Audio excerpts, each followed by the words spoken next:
Hi guys, so nice to see all of you here. So many faces that I know, so many names that I know already. Welcome everyone. And what I want to tell you that for a long time we wanted to have the class, the course for the product management.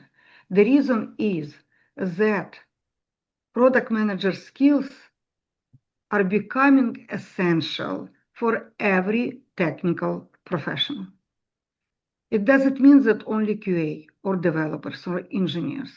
Everyone who is working in IT, and not only on IT, at now time have to understand the entire vision of the product.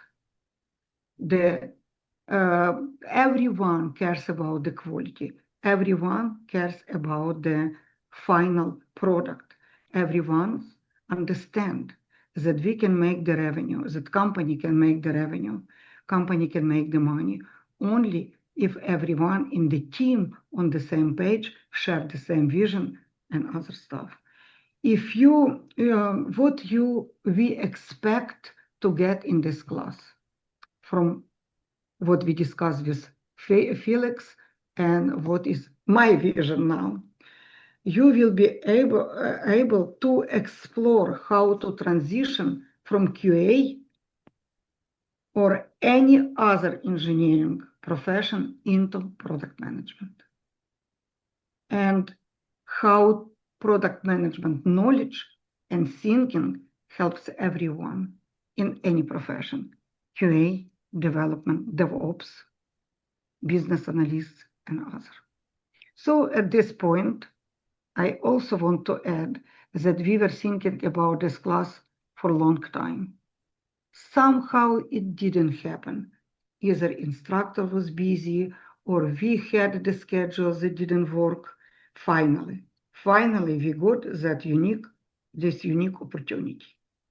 So let me now stop, and I want to give the word to our instructor, Felix. He can introduce himself much better than I do. Thank you. Okay. Thank you, Jana, for that wonderful introduction. Hi, everybody. My name is Felix, and welcome to our product management course. Now, I'm going to start off by talking a little bit about myself and introducing myself to all of you guys. I'm currently working as a senior product manager at First American Financial Corporation. If you've held any sort of real estate transactions, you have probably worked with this company, whether you know it or not. It's very pervasive in real estate space.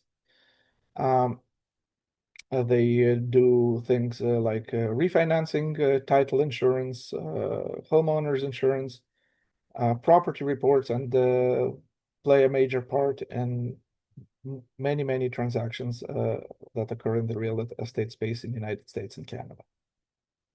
Overall, I have over 15 years experience in product management, and I've worked in real estate, banking, health, HR, and automotive industries.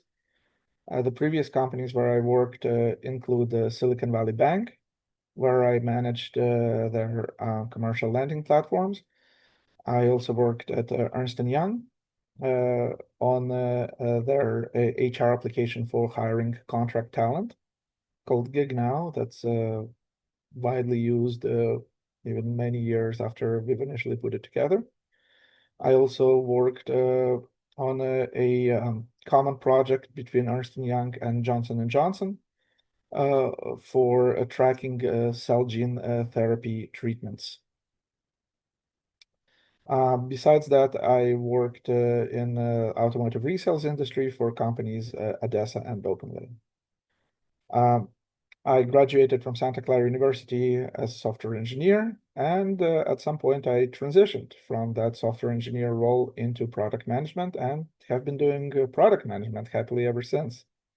My hobbies include hiking, spending time with the family. I really love puzzles and brain teasers like Sudoku and Wordle. Now, Jana already gave a brief piece of information on this topic, but I wanted to go somewhat deeper into the details of who this class is for. Well, if you have a general interest about learning product management and what's it about, this class will provide you with information and answers about that. If you're a QA or other tech professionals who are interested in pivoting their career to product management, this class will provide the information and a path to do that. We'll not only be looking at what product management does, but we'll be working on answering interview questions that product managers have to go through as they apply for a job. We'll talk about possible career paths, different types of positions within the product management field, and overall transition strategies on how to get that done. However, building on something that Jana mentioned as well, even if you don't plan to transition and plan to stay in your current role as a QA or a tech professional, this class will be useful for you even in that capacity too, because having more insight into the business side of the world, into how the decisions are made on, why we are working on the features that we are working on, why are they important, what exactly are we supposed to be building? It's very, very big deal nowadays to show that not only are you capable in your technical role, but that you also understand the business processes that are happening and why things are being done, why products need to happen the way they are, why features are being built the way they are. It's becoming very important to be able to have this kind of outlook even in a technical field. If you want to advance to a more senior positions, senior QA team lead, QA manager, being able to provide that additional outlook in your work is something that cannot be avoided anymore. It's a must-have. So being able to learn that is going to be a step up for you in your current position as well.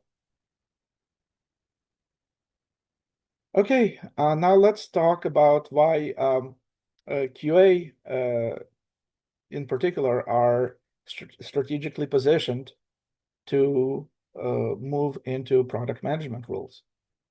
There are already quite a lot of connections that exist between product management and QA. Overall, PMs are responsible for the vision and the value of the product. They determine what is going to be built and why do we need to build it, what kind of problems are being solved by a particular feature or particular product that is being worked on. And QA ensures that the way the product is delivered is something that is reliable and provides high quality. So when both of these goals are met, customer satisfaction is the end result, and a good quality product is being produced. Further on the connections between the product management and the QA roles, from the PM side, the tie-ins to the QA are as follows. PMs make sure that when they write the story, they define the acceptance criteria in a way that's clear and testable and understood by everybody. It's important for the PMs to prioritize quality in the roadmaps, making sure that there is sufficient room to account for testing and bug fixing, making sure that the product is delivered without flaws as much as possible. Clarify the why. This kind of goes beyond just working with a QA, but it's especially important for somebody in a QA role. It's a must for a PM to be able to get the understanding of why a particular change is needed. What are the expected outcomes for the users on a particular feature? Why do we need to build it? The more everybody's on board with that understanding, the clearer picture everybody will have on what the end result should be. It's also very important for PMs to be able to balance trade-offs between delivering new features and making sure that the quality improvements are being accounted for as well. I can give you an example from my current role. There is a feature that one of our clients that we are trying to onboard really requires. It's a must-have for them, and they will not be onboarding with us until that feature is added. However, at this point, we decided that we're not going to work on this feature. Why? Well, the platform that we use for the product reports has an issue. There are some stability problems with that platform. So rather than delivering a new feature for this client and not have it perform well, we decided to go the other way around. We're not going to work on the feature yet. First, we're going to fix the stability problems that exist currently. And once our system is stable and good to go, then we'll introduce the new feature. And we'll present it to the customer in a way where we don't have to be ashamed about our results. Now, vice versa, from the other side, what are the QAs tie into PM work? QAs validate the requirements. They ensure that the stories are clear, complete, and are written in a way that makes them testable. QAs help product managers detect gaps in their work. Are there missing scenarios that perhaps a PM didn't consider? Are there edge cases that need to be accounted for? This is something that QA really helps the PM team to catch early in the planning process. QAs provide data feedback to the PMs. They share insights from the defect trends, what's consistently being an impacted area where bugs show up over and over again. So perhaps that area needs to be revisited and reworked altogether. And they can also provide regression results to the PMs, making sure that introducing new changes don't break any existing functionality.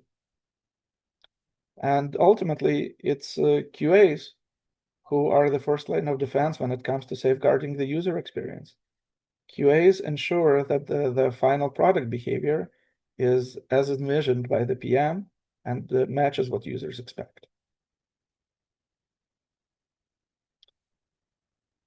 Okay, now why are QAs so specifically positioned to easily transition to a PM role? There are quite a lot of skills that QA build up in their day-to-day activities and their role that translate very well into the PM role. The analytical thinking and attention to detail. This is something that QA engineers are trained on. They're trained to analyze user flows, find edge cases, and break down complex systems. This is the same mindset that's needed by the PMs and POs to understand problems and define clear requirements. This kind of attention to detail allows a QA-trained PM to understand issues that may potentially arise very early in the process. User empathy and quality mindset. QAs perform their work from a user experience perspective. They're making sure that the products behave as the users expect them to be. And this is something that directly translates to how the PMs must think about their job. What's the user trying to achieve? What are the challenges in getting there? What's the most valuable thing that can be done to make things better for the user? Requirements, understanding, and validation. Once again, QAs need to be experts in reading, interpreting, and testing requirements. It's part of their job. And this is kind of the other side of what PMs do in creating and writing and prioritizing those requirements. So as QAs essentially just need to switch their point of view from accepting and interpreting the requirements to writing and presenting. Cross-functional team collaboration. QA already works with multiple teams throughout their day-to-day activities. QAs work with developers, designers, and product managers on a day-to-day basis already to clarify the behavior of the stories they're working on and to fix issues. And this is critical for a PM role as well. PMs have to coordinate many teams to work in unison. So already having that ability just makes it so much easier for the QA engineers to transition to a PM role.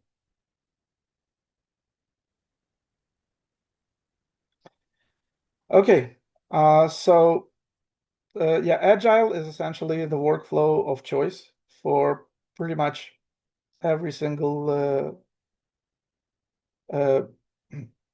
business area out there. And the QAs, due to their position, the fact that they work with multiple teams, tend to be pretty good specialists in how the Agile process works. As somebody who needs to orchestrate different teams and making sure that everybody's got their work going, having that process orientation is going to be a very big help in their PM roles. A lot of the things that QAs do is data-driven. They rely on metrics, the defect rates, regression path percentages to understand the quality of a product. And PMs use data to measure success. How many users have we onboarded? How much revenue was brought in? How many transactions did we have in a particular week or a month?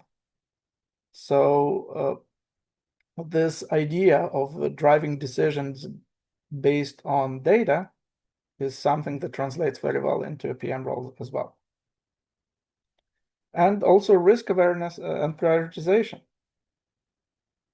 As QAs discover bugs or problems, they are the ones who attach priority to the discovered issues.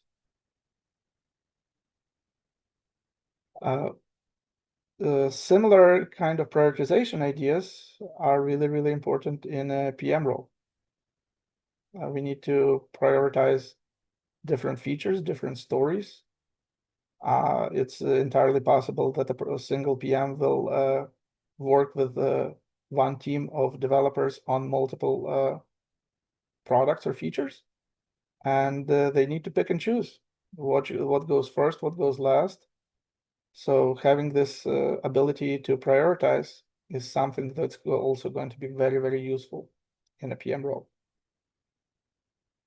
Okay, I'm gonna answer Tim's question, and if anybody else has any questions about what I've said so far, please feel free to add it as well.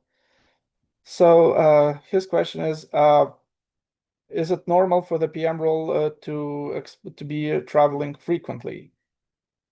It really depends on your particular role and where your company is located. In my previous company, when I worked for Silicon Valley Bank, I have not had to do any traveling whatsoever. In my current role, and it really has nothing to do with the fact that I'm a product manager, but more with the fact that I work remotely. The main office of my company is located in Santa Ana, near LA. So due to that fact, there were a couple of occasions where I had to travel. But it's not something that's required. If your product is more user-oriented and you need to communicate and present at various shows, yes, if that's the kind of work that you do, there is going to be more travel. If your product is internal to the company and most of your customers are internal to the company as well, then perhaps not so much travel will be required. So it's not a defining part of the role and not necessarily required. So I see another question from Nitu. Is the role of a business analyst or a PM the same? Can we apply for business analyst positions after this course? That's a great question. I have a whole series of slides that goes later in the presentation on the differences between different roles in the product domain. Business analyst is somewhat different from a general product manager. Business analyst tends to be somebody who is really, really knowledgeable about the particulars of that business area. So, you know, in my company, for example, this would be somebody who has tons of years of real estate experience under the belt in various roles. They know everything about real estate inside and out. And therefore, they can help the PMs to ensure that the feature or the product that they're building is covering that specific area of the real estate industry. So, but like I said, I have further slides that describes the differences between the different roles in the product domain. And there are many, many different roles that sound very similar. Product manager, product owner, business analyst, scrum master, project manager. Are there differences? Certainly. Are there similarities? Yes. In smaller companies, it's very often that one person wears multiple hats.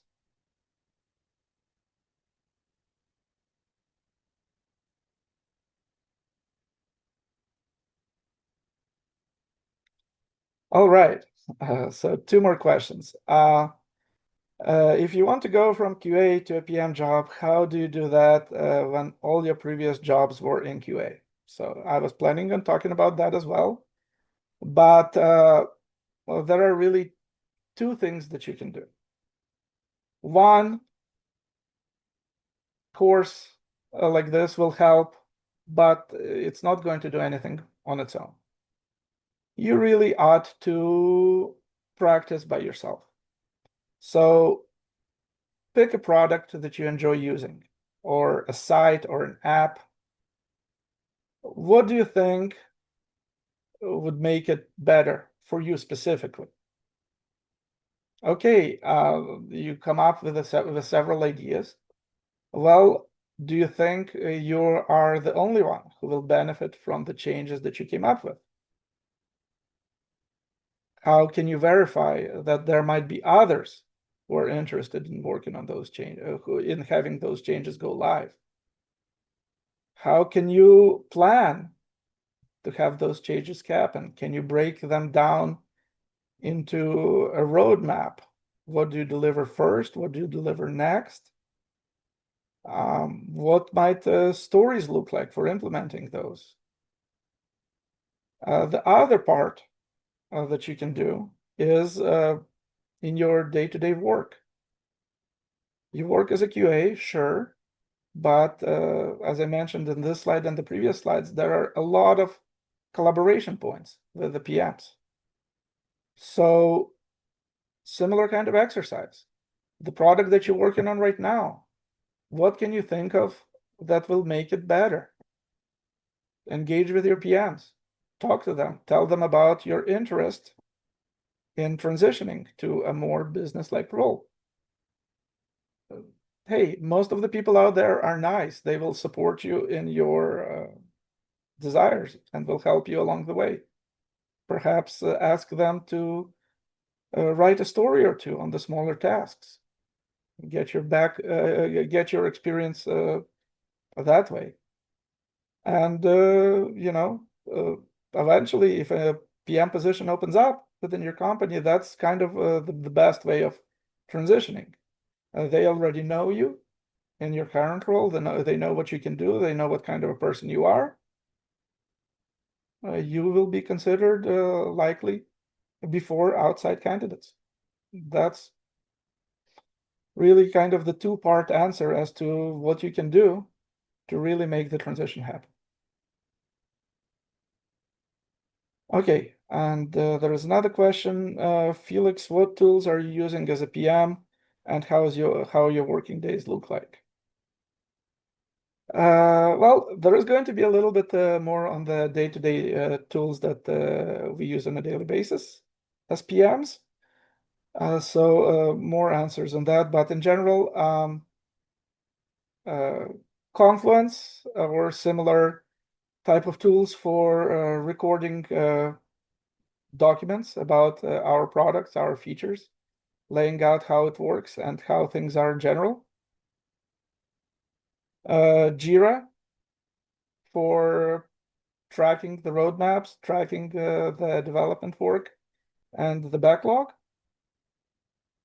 Some sort of a whiteboarding tool where PMs can collaborate in between themselves with other teams, with stakeholders, as they're working on new products or features, so that we can lay out the workflows, the different attributes of a product or a feature.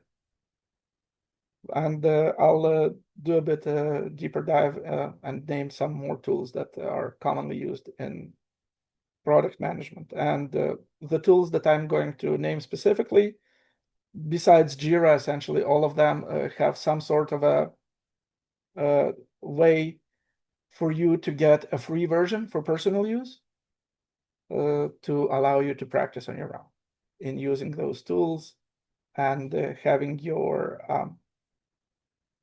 experience with what product management looks like.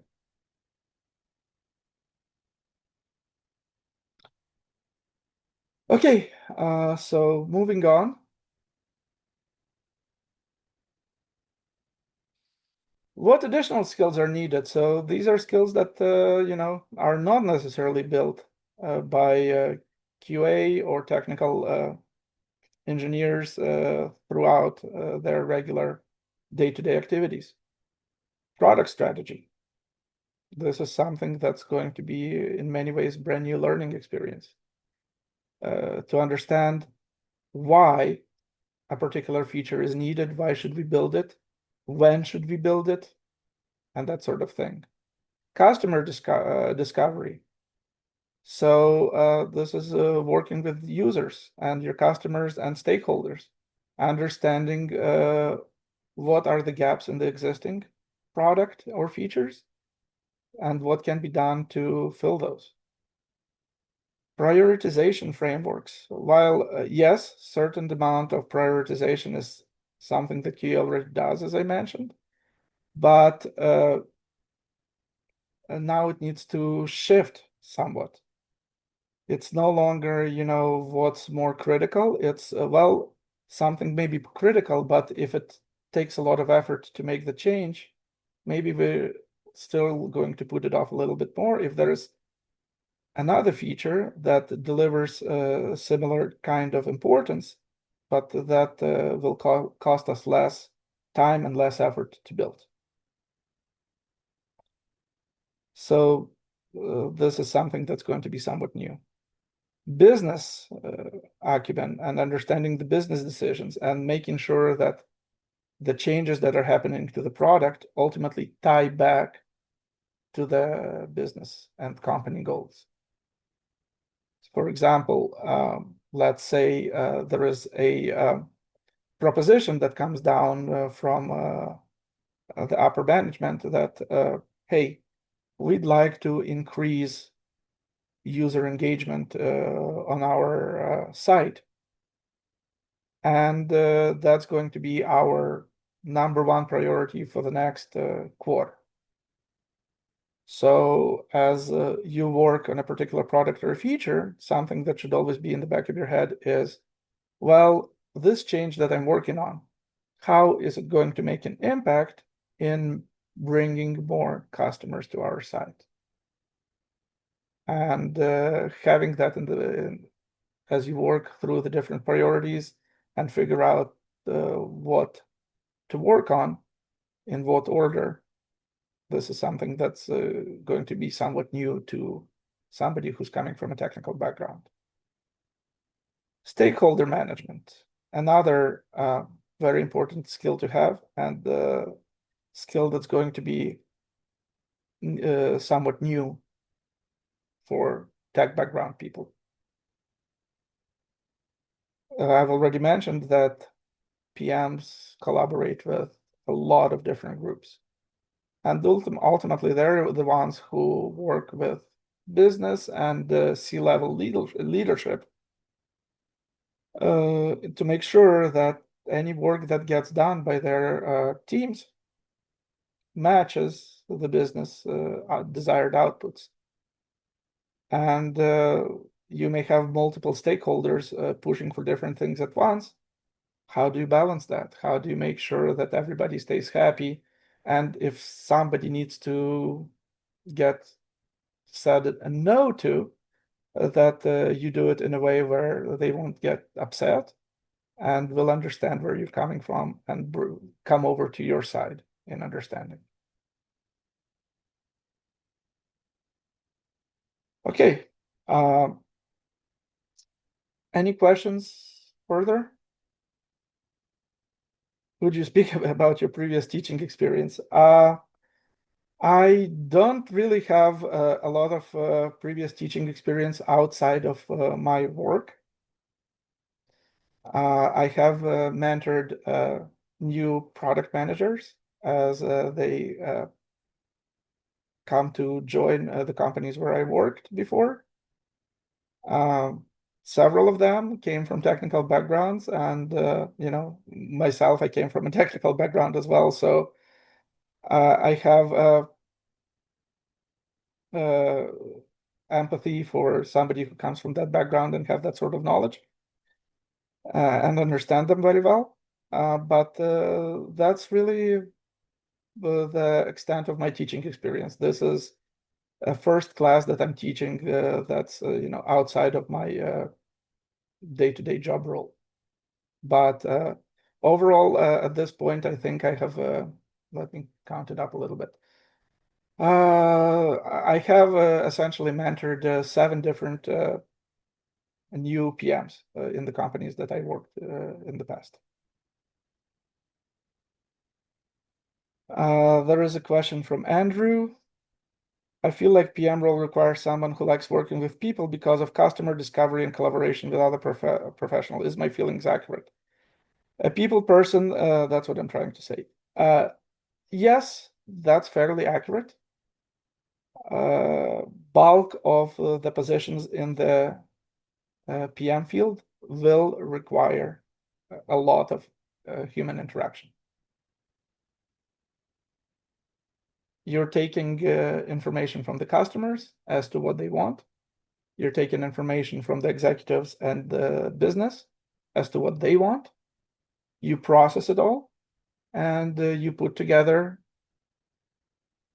something that you, in turn, need to explain to the technical team as to what needs to be built. You need to work with marketing to make sure that whatever changes we're making are made visible to the customers, to the world in general. You need to work with data analytics to make sure that whatever you build is bringing in the revenue or the customers the way you intended it to happen. And yes, as you figure out what are the areas where things need to improve, you need to perform user research. You need to perform industry analysis to understand where to go next. So yes, to a certain degree, you have to be a people's person. You have to have that desire to communicate. Does PM get involved in budgeting? To a certain degree, yes. High-level PM roles will get involved in budgeting because that's part of why are we building the things we are building. Not only it has to bring value to our customers, it also has to make sense to build it. are we going to make enough revenue to cover the costs of building whatever we're building? So yes, high-level PM roles are involved in budgeting for sure.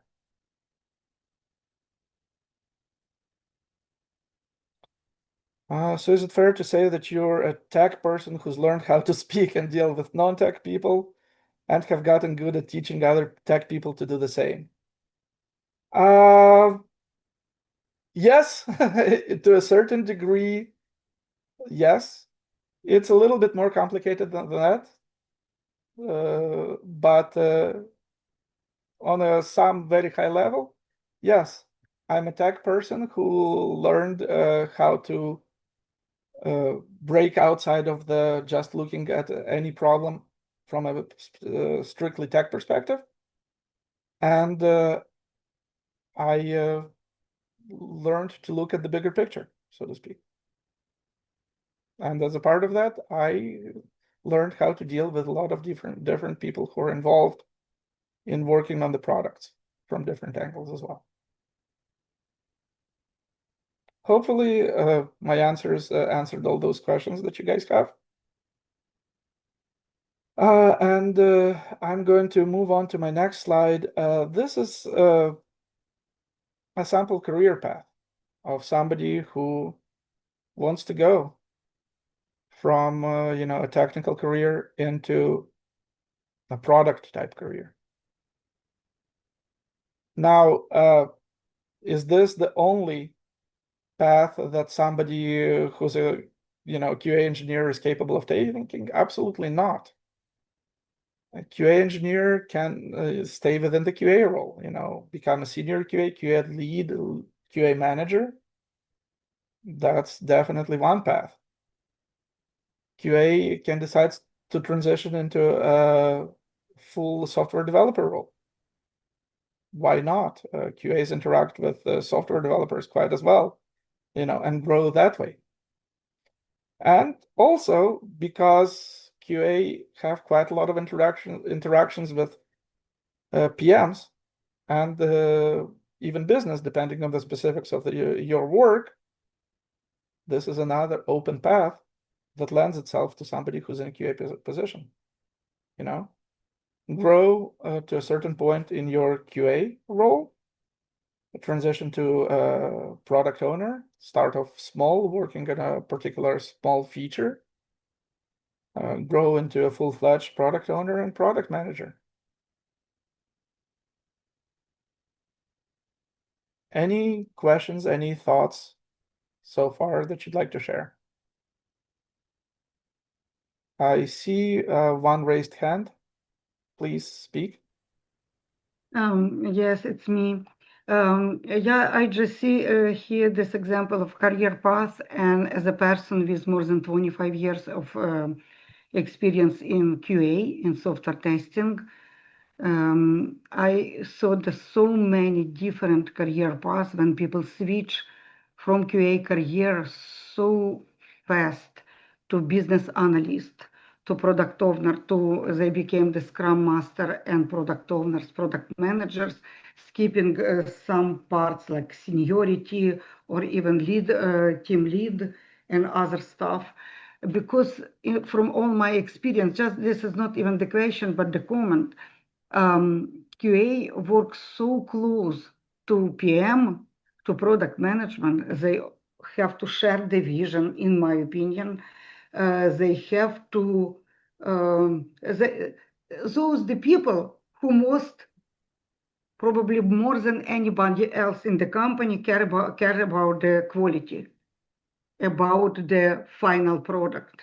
And this is why they work together. PM always helped me to test.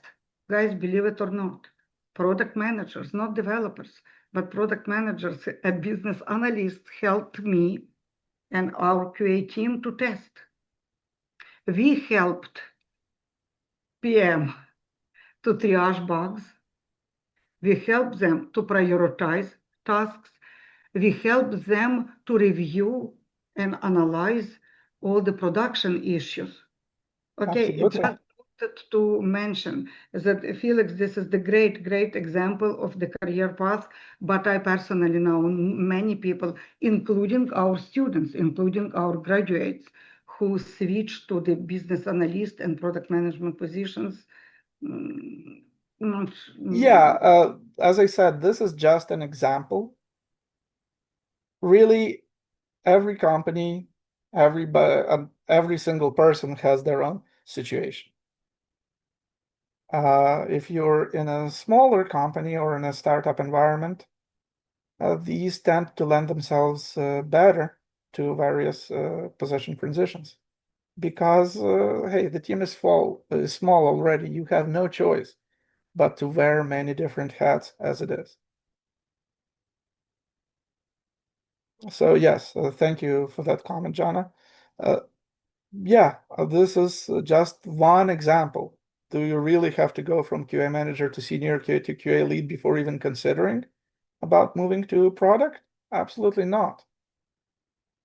There are people who went directly from QA engineers to product owners. They just had that knack for business understanding.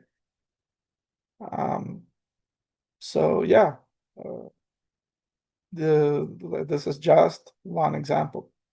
But how do you get there? And this is kind of referring back to the answer that I gave before to one of the questions. You really have to put in the work. I can talk here, for hours and hours and hours for many sessions about the skills you need that we can do in class exercises. But if you're really serious about it, you need to do the work on your own. Play around with the tools, get comfortable with them. If you have an opportunity to do so at work, get aligned with your product managers, your product owners, speak to them, ask them to see if they can share some of their responsibilities in small chunks where you can help them along. These will train you, these will make you more visible on the business side. And if there is an opportunity within your company that opens up for that product role, believe me, if you show your interest, you're going to be one of the first candidates. And even if you go to a new company with that self-experience or the experience that you helped working alongside with your regular jobs product manager, it will give you enough knowledge and enough self understanding to be able to answer those interview questions and look good enough. Yeah, your path is your level of communication skills. Thanks, Andre. Yeah, that's really true for anything, Getting a job is a somewhat different skill set than doing the work. If you want to look good in your job interviews, you have to be able to speak well. You have to be able to sell yourself. Perhaps it's more important for somebody who's in a product manager role than in a technical role, where, in a technical role, they'll give you technical exercises that you can perform and solve and show your competency that way. In a product manager role, these exercises and verifications, you'll have to talk. That's a big part of the job. Okay. So with that, let's move on.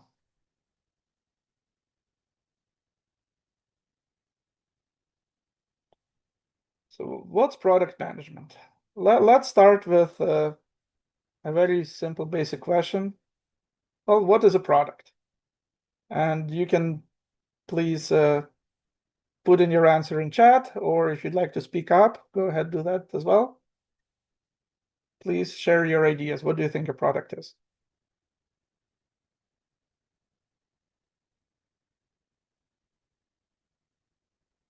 Anybody?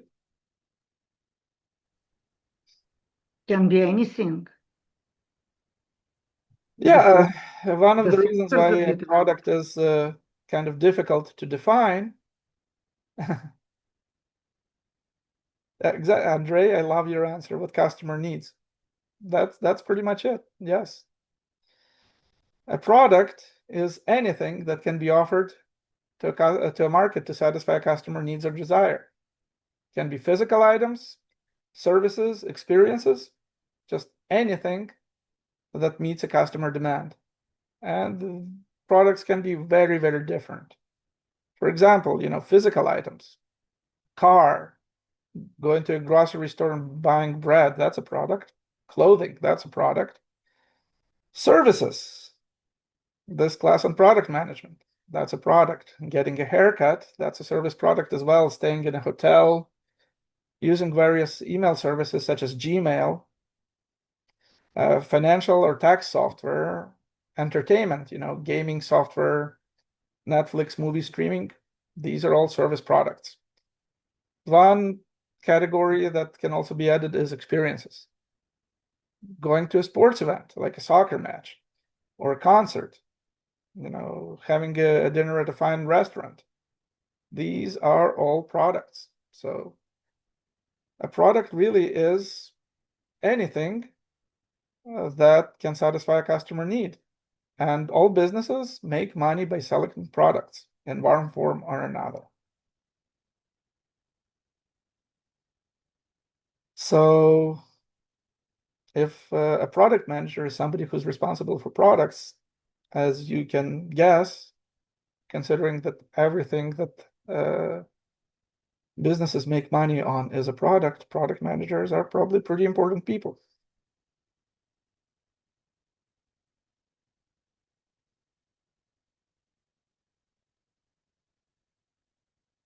So yeah, product manager is the process of planning, developing, launching, and improving a product to make sure that it meets customer needs and business goals. It's kind of the bridge between business, technology, and user experience. Product managers work closely with different teams like engineering, design, marketing, and sales to make sure that a particular product goes live. Product managers don't write code, they don't create design, but we make sure that everything and everybody is moving in the right directions together.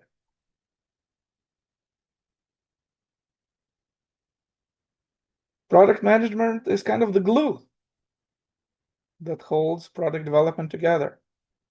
We have to keep everything in mind at the same time. User needs, business objectives, technical delivery aspects of making a product successful. And it's up to product management to make sure that the company builds the right product, one that will solve a customer problem, but will also lead to business success. And well, how do PMs do it? We work with multiple teams, we collect feedback, we track metrics, and we iterate. We go through iterative improvements of the product. That's how we make products work. That's how we make them evolve and stay competitive. Now, this next slide looks a bit like a spider web, but these are examples of different teams that product manager gets to work with. And some thoughts on what the conversations may look like.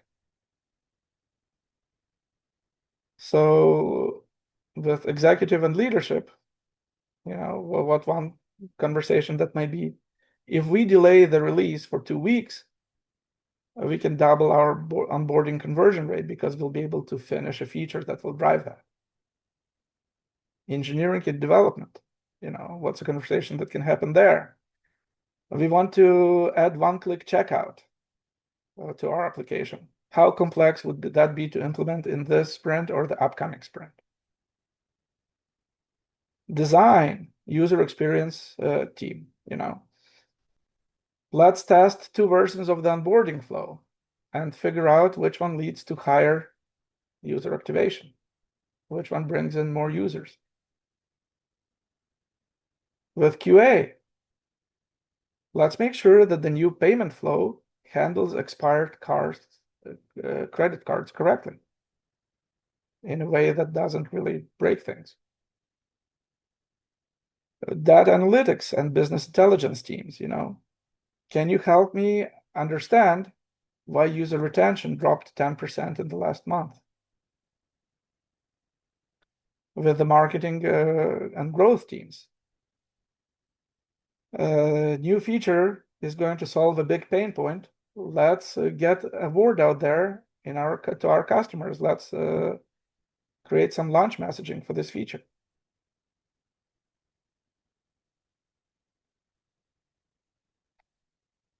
John, are you talking about the A/B strategy? Yes, the example that I brought in with the design user experience. Yes, this would be an example of A/B testing. 2 different versions. Let's see which one is more attractive to our users.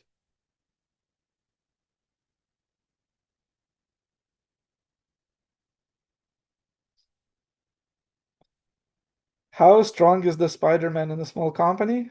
He has to be pretty strong.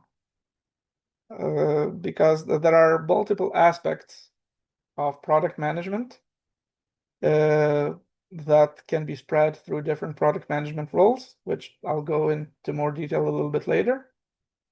In smaller companies, you will have to be many of those roles in one. Potentially, you're going to have to be the product owner, the product manager, business analyst as well, and maybe even a project manager or Scrum Master. So yes, depending on the specific situation, that's where really the prioritization and multitasking comes in as an important skill. How do you keep everything in mind? And how do you make sure that everything is moving the way it should? So yeah, sales and business development, if we build this integration, what kind of business goal will it give us? Are we going to be able to close more deals? Customer support, why are we seeing more cancellations in our orders? What's going on there? What's wrong with production? And then with finance legal, we need to make sure that whatever we're developing is not breaking any laws and is financially viable. Any further questions on this slide? If I like Andrei's comments here or question, how strong the Spider-Man in the small company. Yeah. And I think I was working in the company when I was employee number 6. So definitely small companies, and it grows very fast and became 50 people company. But the product manager was running so many, as Felix said, I tend to agree, so many different roles. It was the business analyst, it was the data analyst, it was the discussing the design, and even made some design and discuss with UX team, and our PM ran the testing. So everything. This is about a small company or startup environment, I believe. Maybe I'm wrong, but this is what I saw. Definitely. My experience to work with PM very close. Yeah, even in larger companies, PMs can combine different similar roles. But yeah, when we're talking about small companies, especially startup type companies, PMs do have to balance quite a lot of things at once.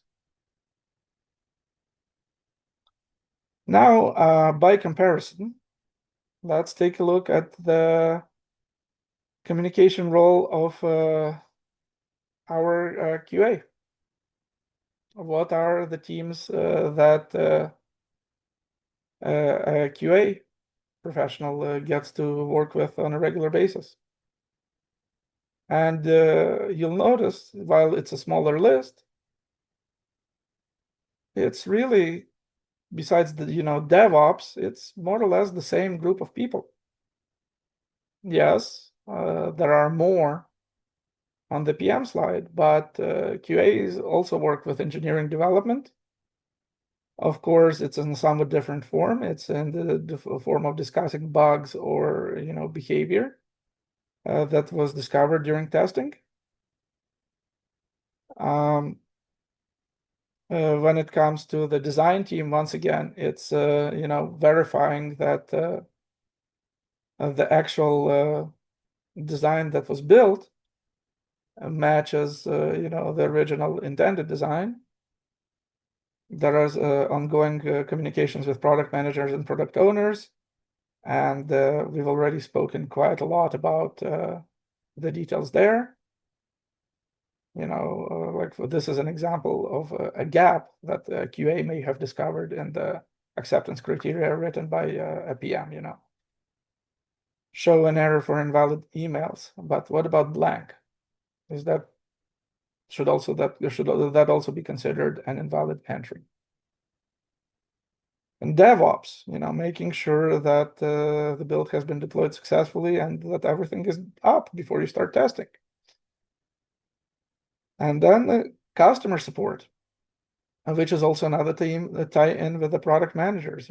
Customer support brings back a problem in production. Oftentimes, a PM will go to QA and ask him, hey, please help me validate. Is this actually happening in production from your perspective? Are you able to see it in the lower environments? Let's dig deeper and figure out what's going on. But yeah, out of these 5 connections, 4 really, if I go back to the previous slide, here they are: engineering, development, design, well, QA, PM, that's already established. And then, customer support. 4 out of 5 is already there. Going to be more or less similar to what QA is already doing.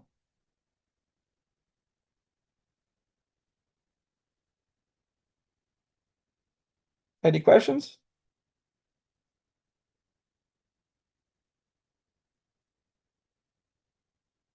All right. So now let's take a look in a little bit more details about, what are the different roles in the product domain. There is product manager, product owner, business analyst, scrum master, project manager. They sound so similar. Seems like they can be used interchangeably in many situations, but there are some differences. So let's do some side-by-side comparisons. So here we go. Product manager versus product owner. Hey, both of those have the word product in them, must be pretty similar, right? And to a large degree, they are.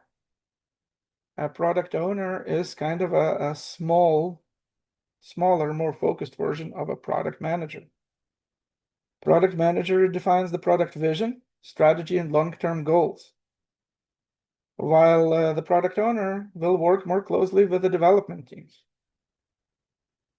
Product manager will conduct market research and will help identify the customer needs, while the product owner will manage the backlog, making sure that there are stories that are there that are ready to go, and make sure that it's clear and prioritized and can be worked on right away. Product manager will own the product map, the overall roadmap of which features get built and when. while the product owner will take the high-level requirements on a product and will convert them into the specific user stories and acceptance criteria and immediate release plans.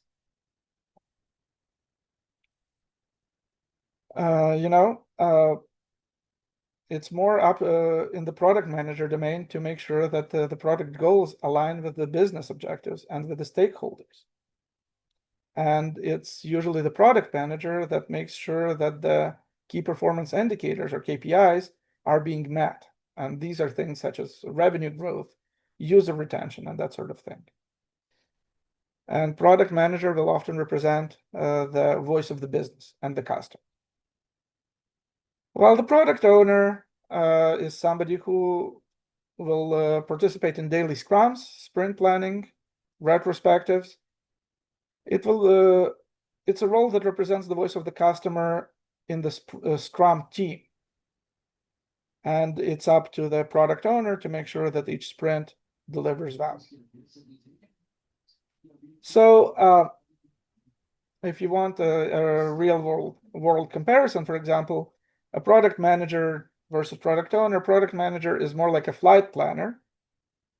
So they decide the destination, the route that's going to be taken, and the purpose of the trip. Why are we going there? So these would be, your vision, goals, and business case. And the product owner would be the pilot flying the plane. Make sure that the plane gets there safely and efficiently. And we get to the destination. So that's, your day-to-day delivery and team coordination. At larger organizations, more structured organizations, it's very possible that PM and POs are going to be two separate people,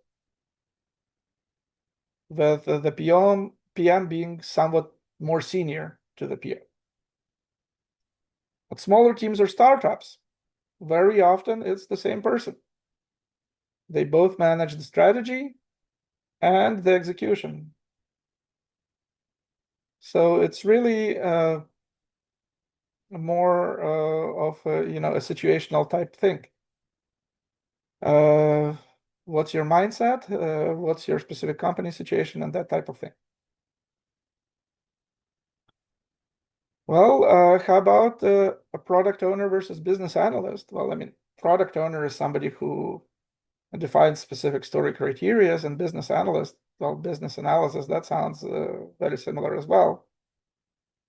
And yes, there are some similarities there, but there are some differences as well. A product owner is kind of the voice of the customer in the Scrum team, owning the backlog, as I already said, write user story, acceptance criteria, and make sure that each sprint delivers business value. What does a business analyst do? Well, a business analyst gathers the functional and non-functional requirements and documents them. They're mapping out the business processes. They are really the business area experts. They work with the stakeholders to make sure that there is alignment between the workflows that are being built and the desires of the stakeholders. And it's up to them to make sure that the solution that's being put together is both business accepted, but is also possible to do. And this person is not going to be focused on a single project. Being a business expert overall, they will provide analysis and help to many different projects usually, or products. So between these two roles, the way you can compare them, I guess you could say that a product owner is an architect. They take in the homeowners or the purchaser's vision. They create a blueprint for the builders, and they decide, which order it's going to be built in, which rooms do we do first, which parts of the house are we going to build. And business analyst is kind of like a structural engineer. They make sure that, whatever's on that blueprint actually makes sense and possible to do and doesn't break any rules.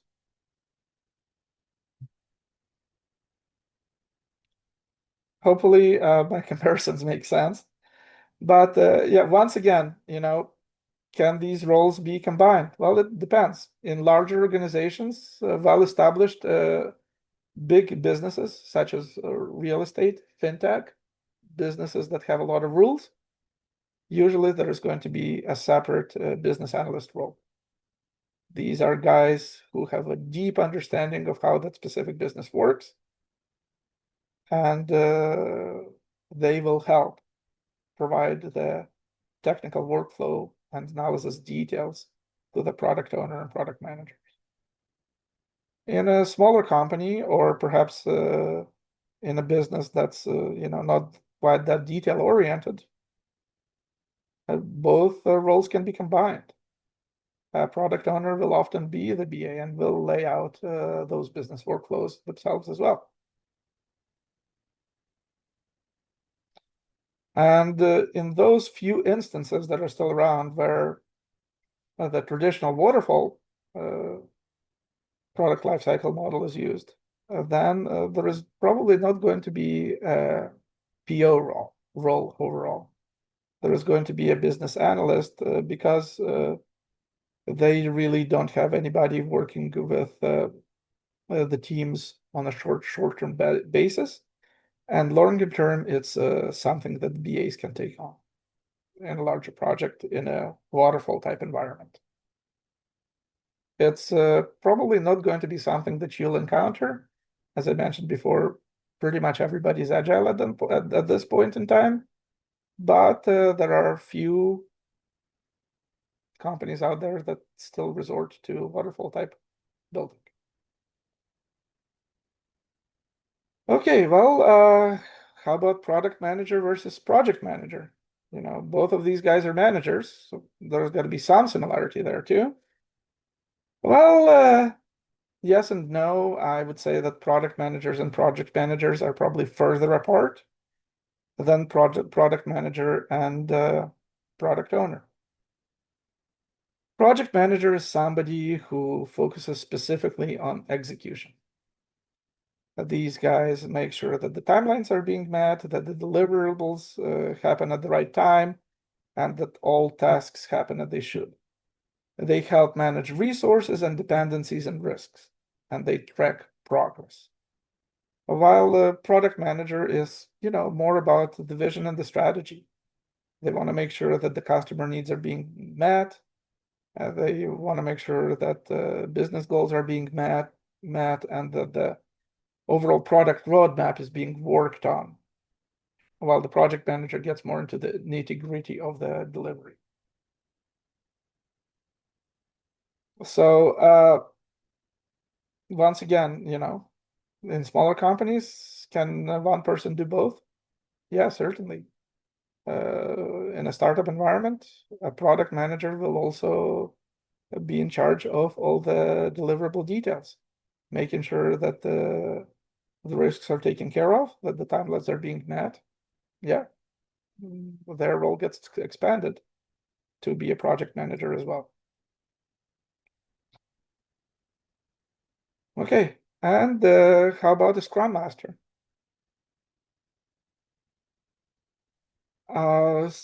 Yeah, I see your question. I'm gonna answer after I go through this slide, if you don't mind. So very similar, many similarities between a Scrum Master and a project manager.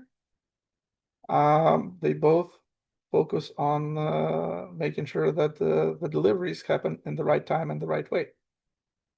But while the project manager is more focused on the project plan and the timeline and the budget, Scrum Master is more of a facilitator. They don't really lead, but they make sure that the Scrum teams are able to perform their jobs in the best way possible. They make sure that all the Scrum ceremonies are being followed, such as daily stand-ups, sprint planning, reviews and retrospectives. They coach the teams on agile principles and make sure that everybody stays on the same page.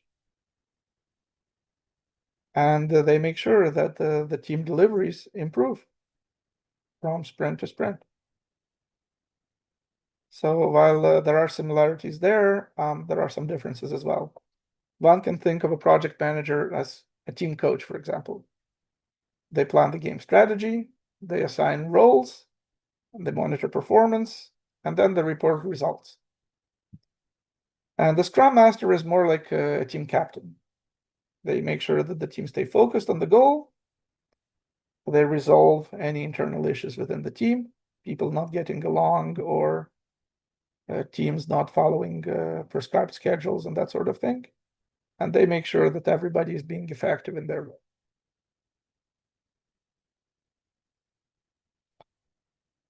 Okay, who the PM reports to? If we're talking about technical companies, PM, despite being the bridge to business, is ultimately still going to report into the technical team structure.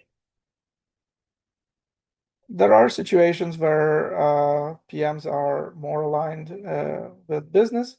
I even worked at a company where they had a situation where there was a PM team that was reporting to business, and these were more product managers and business analysts, and a separate PM team that was reporting to the CTO of the company, and those guys were more product owner types.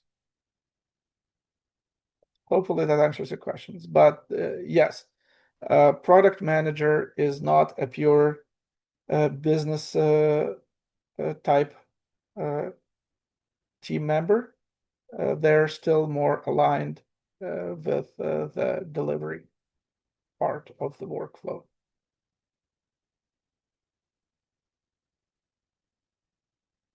Okay, I've talked for a lot. Sorry, got my throat parched a little bit. Any questions? Anything that you guys want me to talk about? Because next I'm going to talk a little bit more about the course outline. I'm going to talk a little bit more about the tools. So those are yet to come, but are there any other questions on the material that we've already covered? What do I like about being a PM? So what initially kind of drew me to being a PM over, being a software engineer is the ability to kind of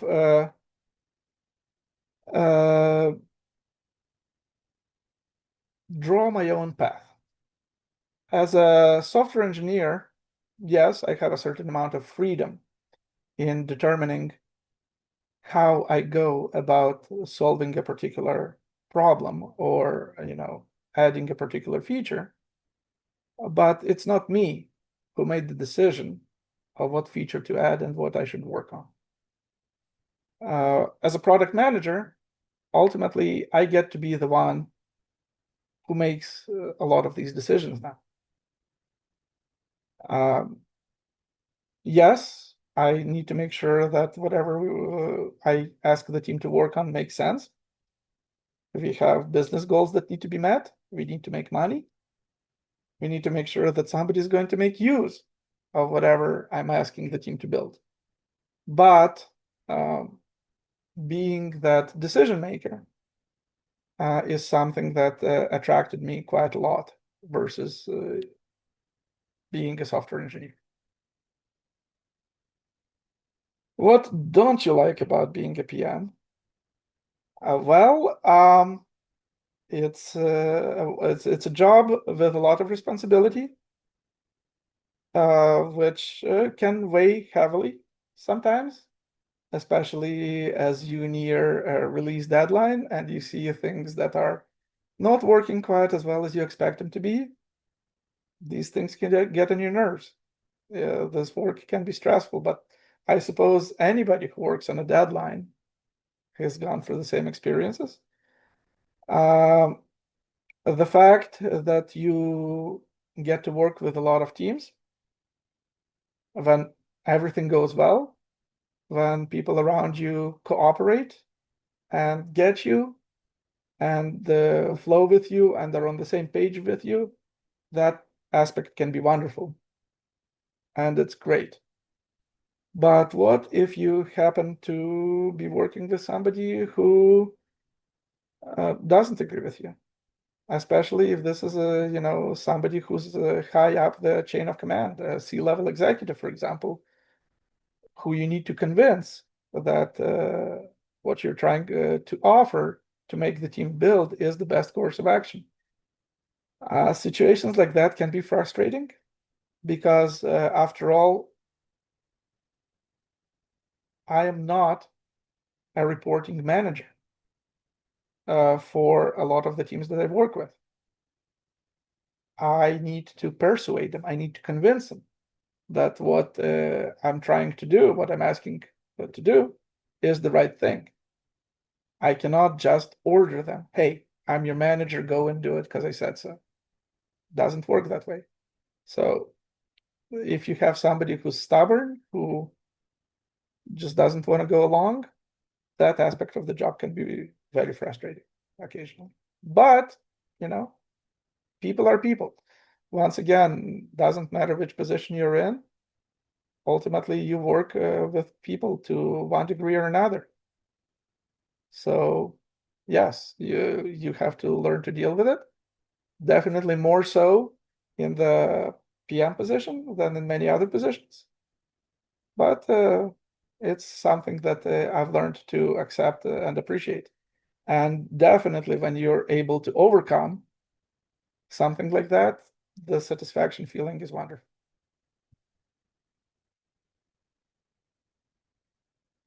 Any other questions?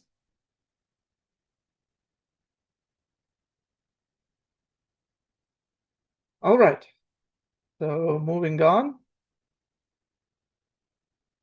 Course outline. And as I mentioned, this course we're planning right now for 8 to 2.5 hour sessions. Class meetings will happen twice a week, Tuesdays and Thursdays, 6 p.m. Communications will happen through the Slack class channels. Those of you that are not already in the channels, please join. And the link to the Slack channel is posted on our page at portnov.net, and there will be a specific class page on onlineportnov.net that will be added that will contain all the information on this class, including the session recordings, outlines, and other relevant materials.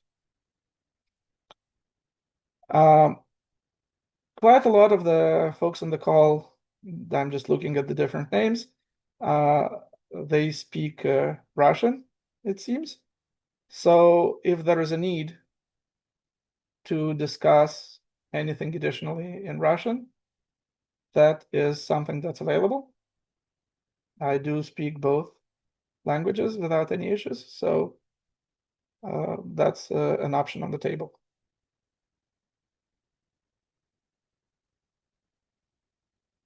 And now let's talk a little bit about the product management tools, and we're going to take a deeper look at them and work with them as we go through the class. And as I mentioned, I want to reiterate it again, pretty much all the tools out here, with the exception of Jira, have some sort of a free version for personal use.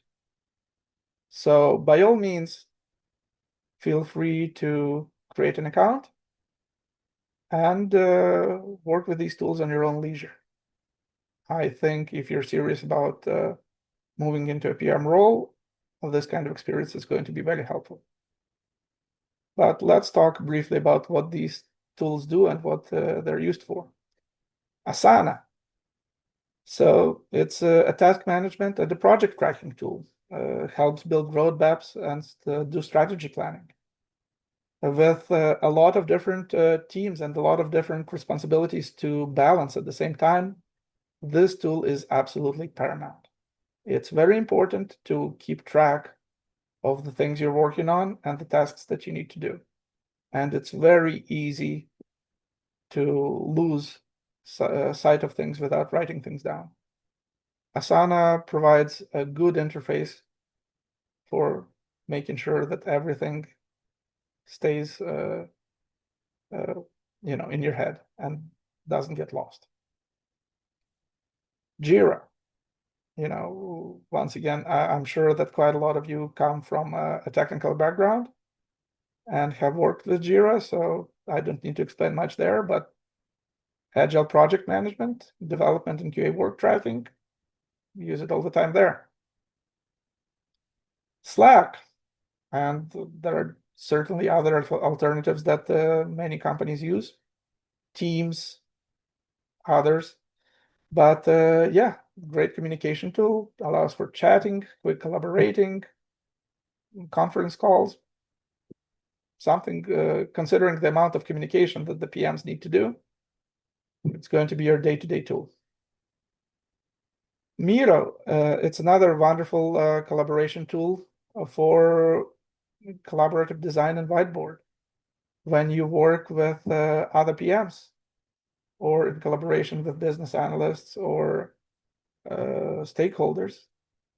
You need to lay out what your business workflow is going to look like of your product, what attributes a particular feature will have. And Miro allows multiple people to work at once on the same design or concept. Figma, that's another collaborative tool, but this one is more focused on the UI interface and user experience work. It's something that's mostly used by the design team, but some of the more basic prototyping and wireframing when working on a new feature or a new workflow is something that PMs use this tool for as well. Draw.io, and once again, that's another application with tons of alternatives. A Microsoft Project and Visio being two big ones, Visio in particular. But this is an application that allows PMs to create workflow diagrams, flowcharts, customer journey maps. Great tool for laying out product workflows or business workflows. SurveyMonkey. This is one of the tools that somebody can use for creating surveys, for reaching out to your customers and collecting their feedback to understand what they like and what they don't like about the product that you put out there. Google Analytics. Once again, well, there are many other tools that do similar kinds of job, but a lot of the product offerings are happening via web or mobile apps. And Google Analytics allows PMs to track user behavior and performance of the site, the product ordering, and many things of this nature.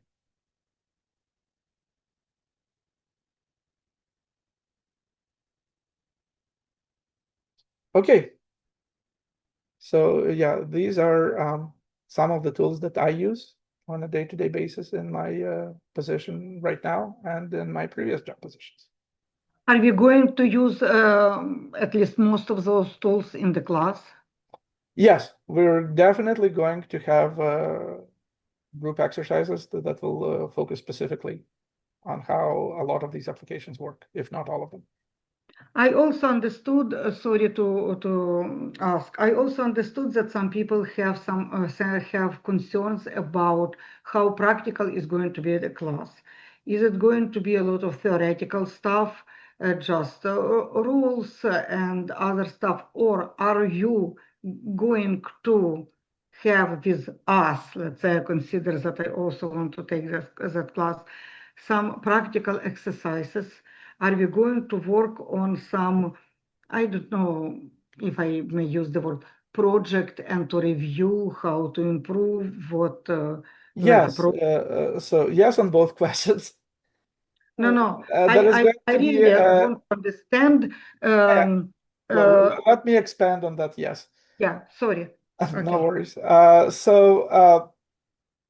On one side, yes, there is a certain amount of theory that I feel like I need to provide, but I really don't want, like I said before, I really don't want to talk all by myself.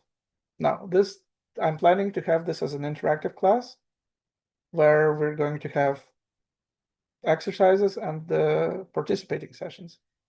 Going to specifically go through, let's take a product. Let's understand, this product, what problem are we trying to solve? Who is going to be a potential target audience? How can we confirm that our assumptions about these two things are going to be right or not? Well, how can we go about making development decisions about this product? What technology should we be using? Does it make sense to build it? And so on and so forth. How do you write an epic? We'll have an epic writing exercises with homework. How do you break down that epic into different stories? What should acceptance criteria look like? What aspects of the product do I consider as I write user stories? How do you prototype? Well, let's go create a prototype of a particular feature for a product that you guys already use every day. So yes, I am planning to have a lot of exercises, small groups, the entire class, and our classes are only this so long, so there will be homework. Of course, you don't really have to do it, but I think you would benefit quite a lot if you do. What would a homework look like? Well, for example, and I already mentioned it, as something that you can practice on your own, even without this class. I'm definitely going to have this as a homework for one of the sessions. Think of a product that you enjoy using, whether it's a physical product, an application, anything, and come up with some ideas on how you can improve that product. And but not only come up with ideas, but create a plan, a vision plan. What's going to be your working audience? What problem are you going to solve by introducing this new feature? And how can you go about verifying whether your thoughts on this new feature are actually correct? How can you verify whether your target audience is going to be what you think the target audience is going to? Hopefully that answers that question. And then, the next class, we're going to spend the first part of the class going over homeworks, if not from everybody, but, from several folks at least. What kind of application will be used during the whole session, web, mobile, or both? We're going to work on different products. Won't always be an app. This is not going to be specifically focused on just technical type products. Some of the things that we're going to talk about are physical things. Some of the things that we're going to specifically look at are going to be various iconic products. What does a product cycle of a life of an iPhone looks like? What's the vision of a company such as Netflix? That's also going to be some of the works that we're going to be doing in this class. So yeah, it's not going to be a single product. It's not going to be a single application, but depending on the specific session and the exercise that we're going through, it's going to be different things. You mentioned, Felix, about you mentioned when the question was about homework that we may want to choose the products that we really enjoy and probably use on daily basis and think about how to improve and to write some vision plan or something. But Yeah. are you going to teach us how to write Of that vision course, of course. and Uh, all other stuff, the sequence of those activities, of what is the source, how to come to different stuff. Absolutely. Yes. I gave an example of a homework that's planned for one of the classes later on, but I can't really ask anybody to work on an assignment before I explain and go over the ideas that are involved in that assignment. So yeah, definitely. I'm not going to be asking you guys to just poke in the dark and do something without having some learning on the topic first. And are we going to discuss some of the results, the homework in the class? Absolutely, yes. I've mentioned this already, but yeah, Sorry. the next session, we are going to discuss. I don't know if the time will allow us to discuss everybody's work, but we'll definitely pick and choose some folks that whose work we're gonna discuss in more details. Okay, couple more questions. In real estate, which app is used more for testing, web or mobile? So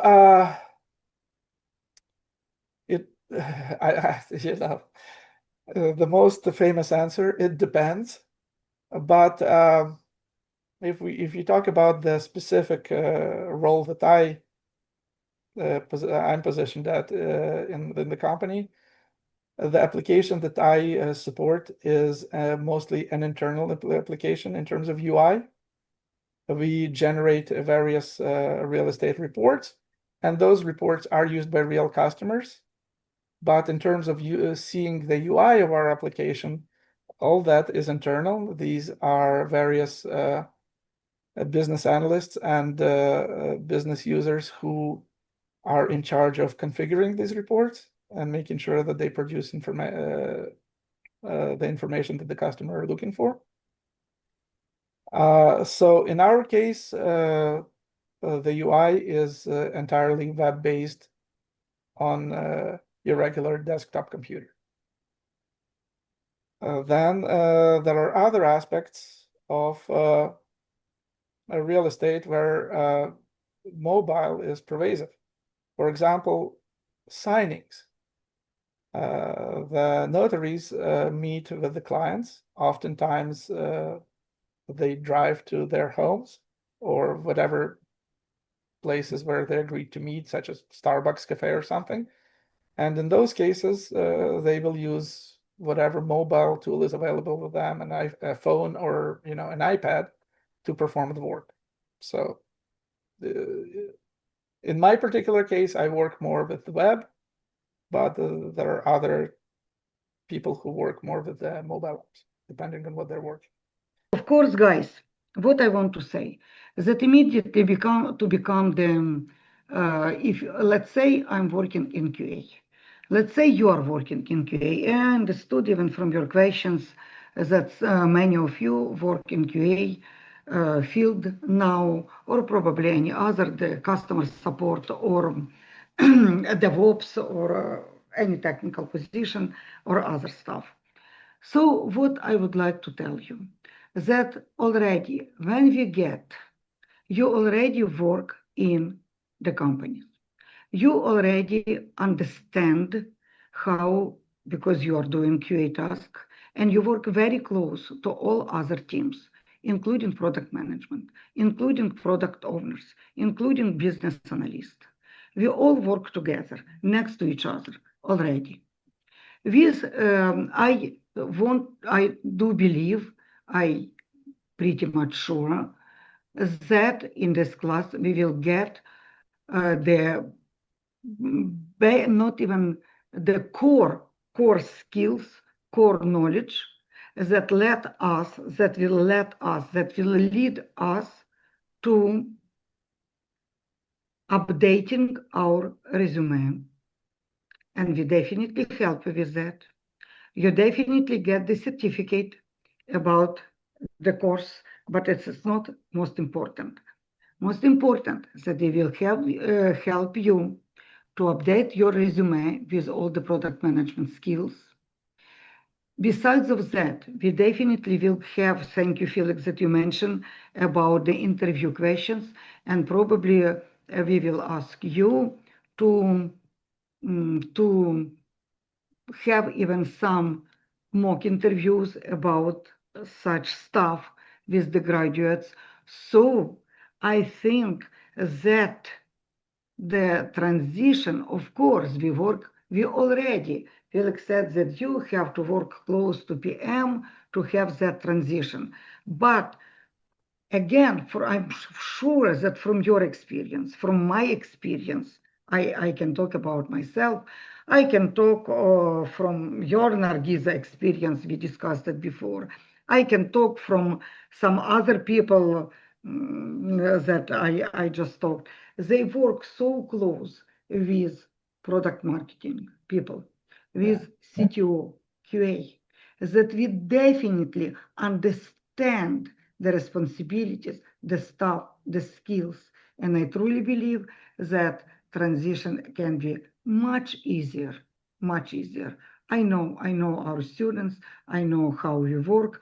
And if we have enough practical tasks, if we have enough um, homework, I like homework, I like us to work, as well as we have all those reviews, I believe that Allah, if we can, probably it will not be the higher level, but for the position of product owner, for the position like entry level product management, I'm pretty much sure that we can apply. Yeah, I'm pretty definitely. much. I would agree with that. You already have a heads up compared to being in a QA position because of that exposure to multiple teams, because of that close work with the PMs at your company. You already have a leg up in this journey. So it's doable for sure. Absolutely doable. And I see a few people raise hands. Saida was first. Please go ahead. Hi everyone. So Felix, thank you so much for the session, first of all.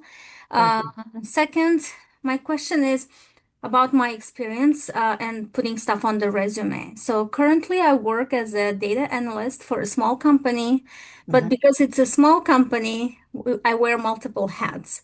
So in the past year, because I took the course on QA, I learned some skills, and also in my team, like junior analysts were needing a tool like a dashboard for their daily work because I noticed they were kind of slow doing more manual work, so we worked on that idea to improve their efficiency.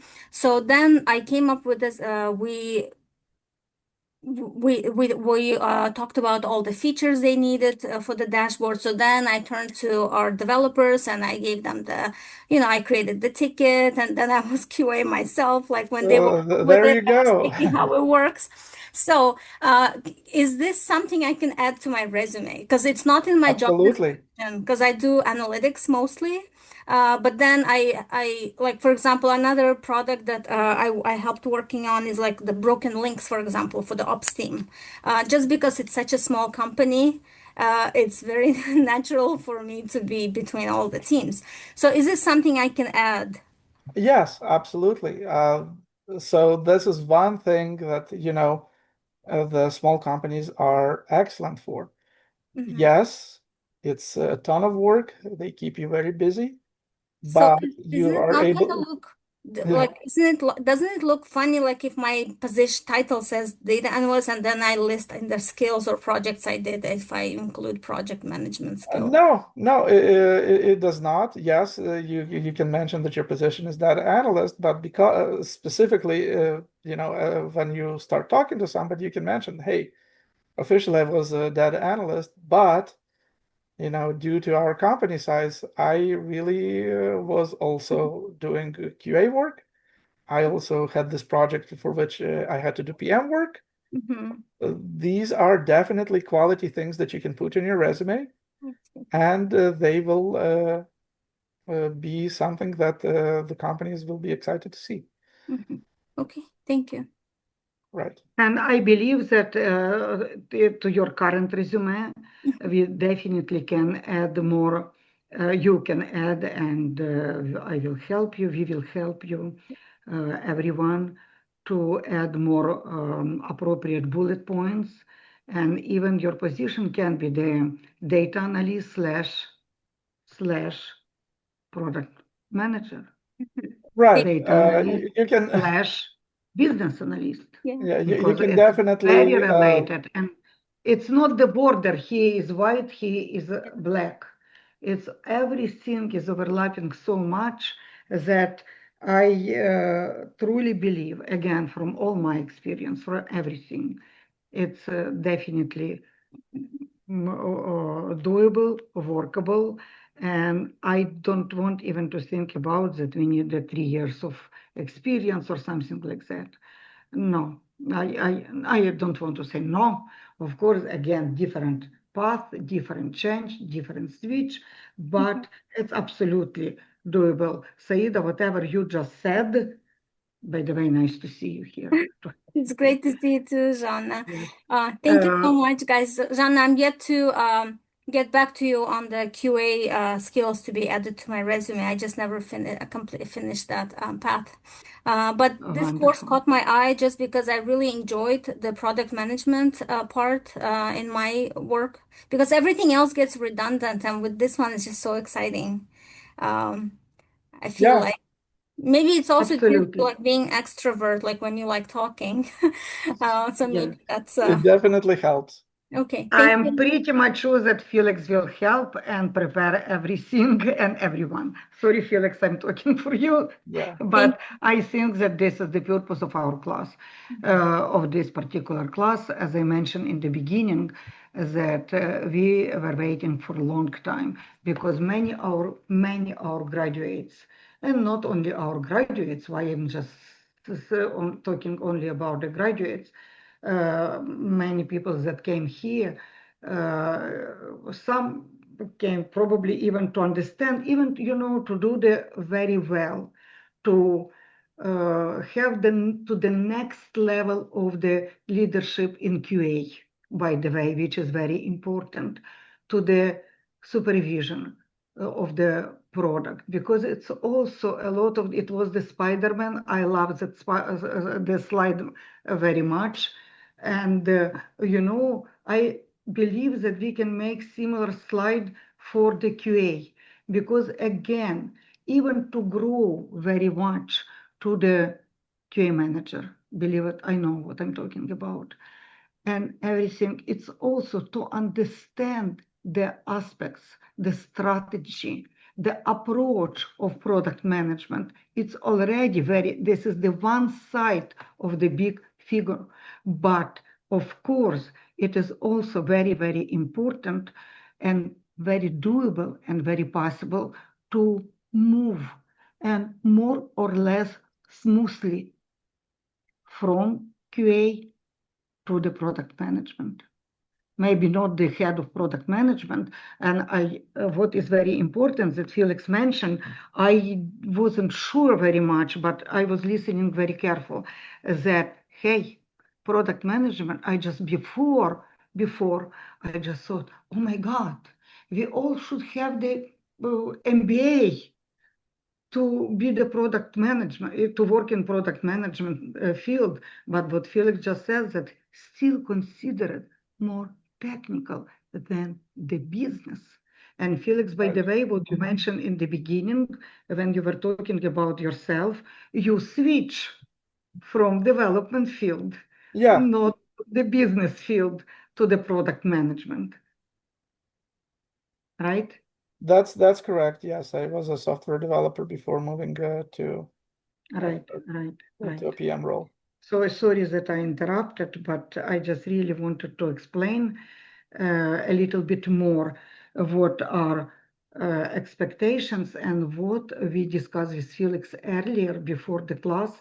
We discussed some aspects, we discussed how it is going to be. So of course, without understanding the basic things, without theory, it's not possible anything. It's not something that, hey, 1, 2, 3, done. No, I understand that to learn the new stuff, it will be the new terminology, it will be the new approach, the understanding, and sometimes it's a little bit boring. Sometimes, but it's to kind needed. of clarify what I said earlier, I don't want to mislead anybody, you know. If you just sit through this class, go through the motions without doing any other work, is it going to be enough to start applying for a PM position? Probably not. If you listen to this class, do the homework, work on your own,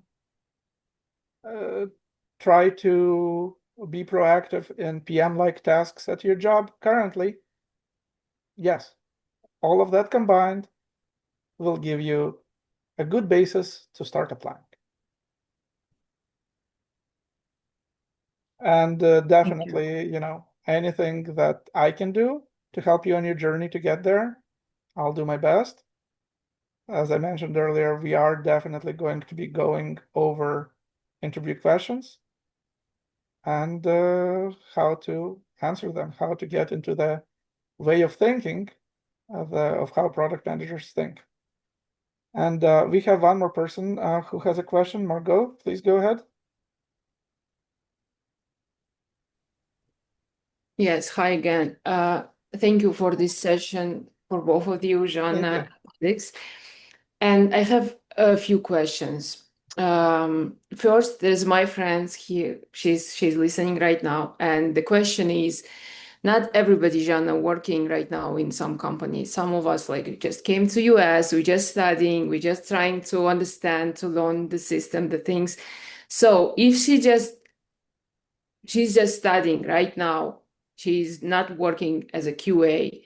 Is it possible to find a job without job experience as a PM here in US, Felix? And the second question is about myself. Like, yes, I have an experience, but in Russia, not here, 5 years experience. And it's good to understand like the things, like how it works, but better to like to speak up during the job interview, as you said, Felix, and like looks like normal person who have an experience, but it's hard. First of all, English is not your first language. Second, you don't have real US experience here. So is that real based on your experience, Felix, to find a job without US experience? That's the question for both of us, for my friend and for myself. Well, even entry level. So entry level, as I mentioned, you know, despite maybe some news out there about AI and everything, I still see quite a lot of jobs in the product management field on a daily basis. You know, I check my LinkedIn. In just San Francisco Bay Area, I see on a daily basis over 200 new job openings. And excuse me, I just want to just interrupt you just very quick. I also see that positions. I'm in New York. And like there is a lot of I'm sure New York has as kind well, of the same thing going. But I see them, but I didn't get even one reply. And I think the problem is probably maybe I don't have like strong resume, but I think the main problem is like lack of experience here in US. Well, definitely. Come to me, Margot. Yeah, Come to me. I don't really have. I will definitely experience. help you. Yeah, I don't really have a lot of experience for Thank you, jobs, outside the United States. After all, most of my work history is here. I do imagine that being a project manager in Russia or any other country is not really that different in terms of your day-to-day work from doing a project management job in the United States. So I would imagine that this kind of job can translate really well in between countries. So yes, definitely, perhaps something, maybe your resume needs to be adjusted a little bit to make it more friendly, so to speak, to the HR team as they initially are looking at it. But a lot of these positions are entry positions, so things are available. Don't look at their requirements and think, oh my God, they want somebody with so many requirements. I'm definitely underqualified. That's not the mindset to go into this, into the job hunt with. Even if they want, this and that and a cherry on top, doesn't really mean that that's really what's required of this job. Oftentimes, the job descriptions are put together by the HR group rather than the hiring managers, and HRs are not necessarily as familiar with what the specific job requires. So they put on all the buzzwords that they can think of. They overkill with the experience requirements. And they make an associate basic job sound like you need a PhD to even attempt applying. So don't be afraid, believe in yourself, and get your resumes out there to as many places as possible. Eventually someone will bite. Okay. One thing that perhaps will help, we've got AI widely available to everybody right now. Yes. Send your pass your resume to the AI. Pass it the job I description. did. I already did. And ask, Pass your resume to me. Yeah, or right. Work with Jana. Jana has, in my experience, Better than has any been AI. wonderful in making sure that the resumes are nice and readable and attract attention. Okay, thank you. And also, what about my friend? She's a QA genre right now. She's just studying. She's not working as a Saida. Is she in our class somewhere? Yes. It would be great. It is great. Okay, So, write me so later. and like I Write me understand, like later if in you are private message. if you are like in QA, if you understand like the basis, it's probably easier to become a PM in tech, but still she doesn't have any US experience. Doesn't matter. No, yeah, We all if you have start, the you see, solid understanding. Margot, you were talking about the accent, about the English. Your English is amazing. Your Thank you. English is That's a amazing. huge compliment for me, actually. You can listen. No. Thank You you. can listen to me. You can hear my accent. It's for entire life. My accent didn't prevent me to grow here and to become the QA director, to work with the huge company in the huge companies as well as the small companies. It didn't prevent me to make the presentations in front of many people. And I tell you, I'm with Portnoy already for 10 years, which is easier for me now. But when I started, okay, I don't want even to talk. It's not about me. It's not about, but I like Felix just put the syllabus of our class in the Slack. Thank you very much. I like that detailed description of all the subjects, all the classes, all the sessions, which is very important and give very clear picture. And I see here Felix is our invited speaker. He is not, doesn't work in Portnoy School. So about the cost, of course, the free cheese. There is no free lunch and no free cheese. And yes, but probably let me talk about the cost and everything else. But I see, besides of the cost, I see some other questions from Nargiza, Oh, from yeah, well, let me Mr. or answer the other Mrs. questions T, first, and then we and can Nitu. yeah, well, then we can talk on the cost, I guess, briefly. So will you also cover possible job interview questions from the PM junior positions? Well, yes. I'm not saying that people who should take this, who are going to be taking this class, should go and apply straight for, senior PM role or even, chief product officer in a company. No, you need to start somewhere. Junior position is the perfect place to start, and that's really the kind of interview questions that we're going to be looking at mostly. Next question. Have you seen PMs who are not tech people? Is it any easier if you have softer skills, educational than technical? Yes, I have worked with many people, and I'm working now that don't come from a technical background. Instead, they come from business, or they are somebody who just had a ton of years of experience in the specific industry. They have their own strong points. Perhaps they understand, the business aspects of the PM role better than somebody who comes from a technical background. So things like aligning with business goals, perhaps, or identifying, the target audience and growth avenues and that sort of thing is something that may come more natural to them. But there are still quite a lot of skills that are not natural for them and are more natural for somebody with a technical background. So do they have an easier time? No, not necessarily. They just come at this job from a different angle. Next question. Are we going to learn any AI tools that support PM job? Yes. Yes. Wow. Definitely. AI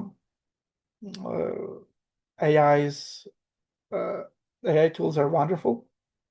At this point, I use them pretty much on a daily basis in my work.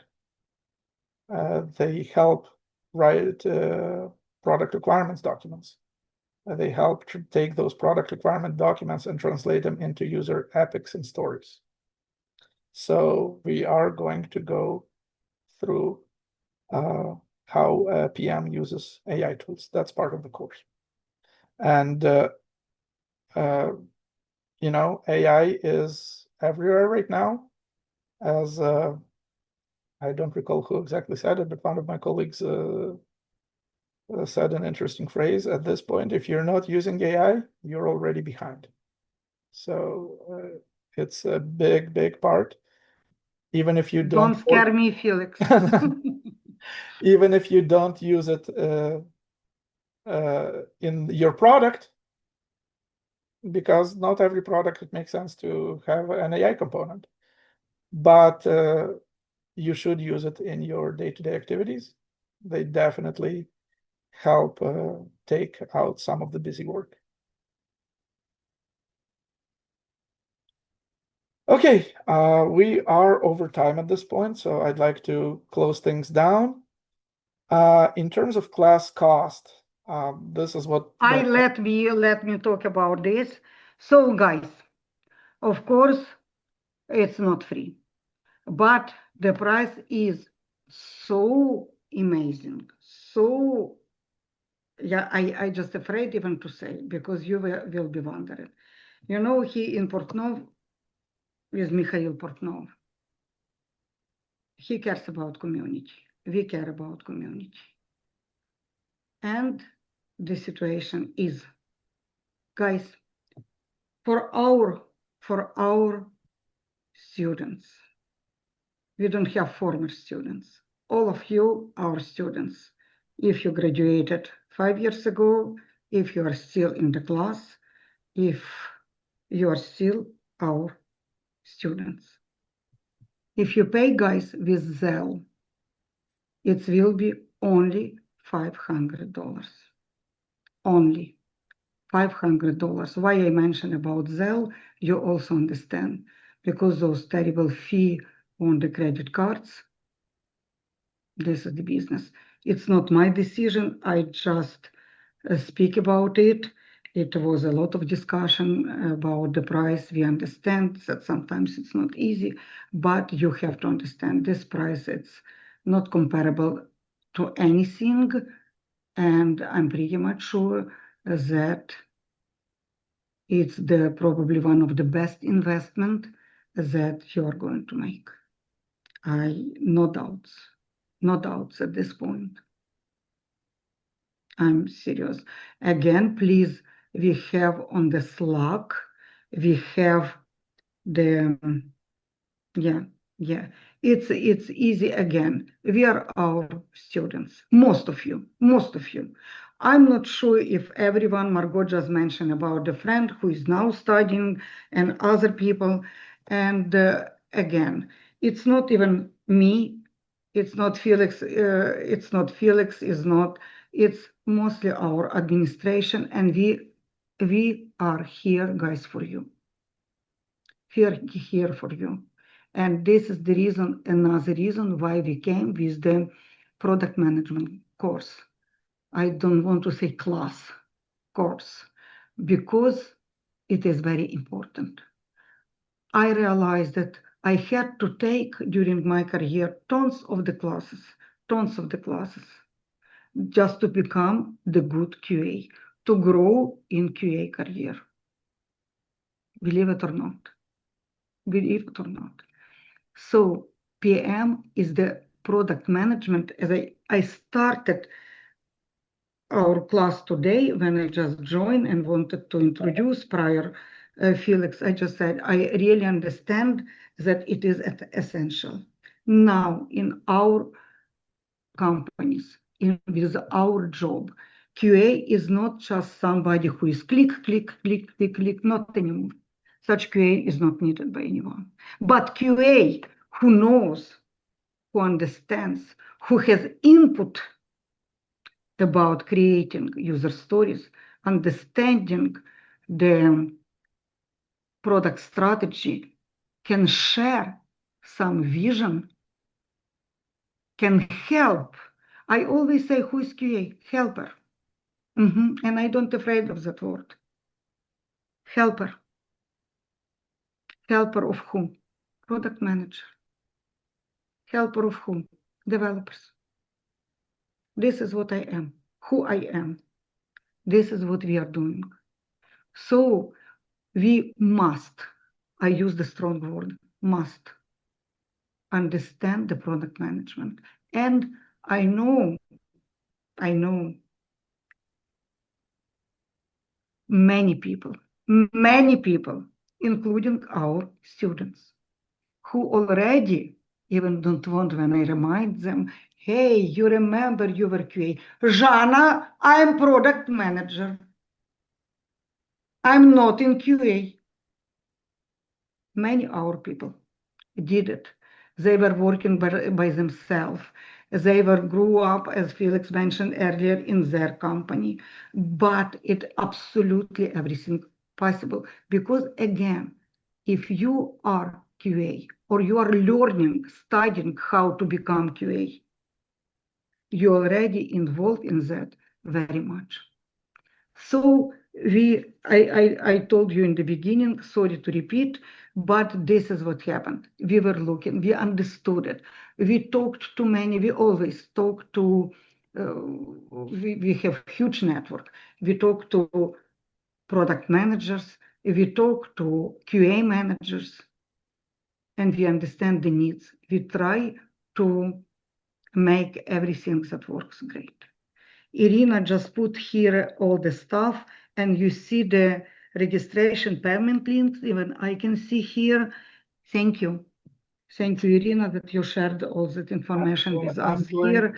Could you please also Slack channel for this course? And could you please also copy that information to our Slack? Thank you.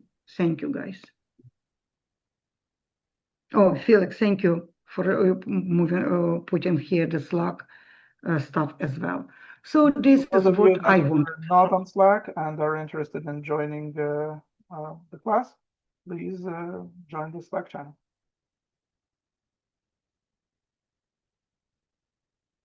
All right, and we are over time.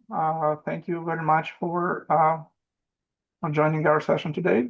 I really appreciate everybody being here, and hopefully I'll see you all in the next session. Thank you all. Thank you. I joined your class. Thank you, Saida. It is so nice to see all of you. Peter, how long I didn't see you. Why didn't you unmute? Why didn't you show? I wanted to ask everyone to turn on the camera. Hi, Petya. Hi, everyone. It is so nice to see you guys. You Thank all you. are amazing, and it's nice to see. Sorry. All right. Thank you, everybody. Thank you. All right. Have a Hi, good day. Hi, everybody. Talk to Philip. you all Hi, later. everyone. Bye. And bye. Yeah, thank Bye. you.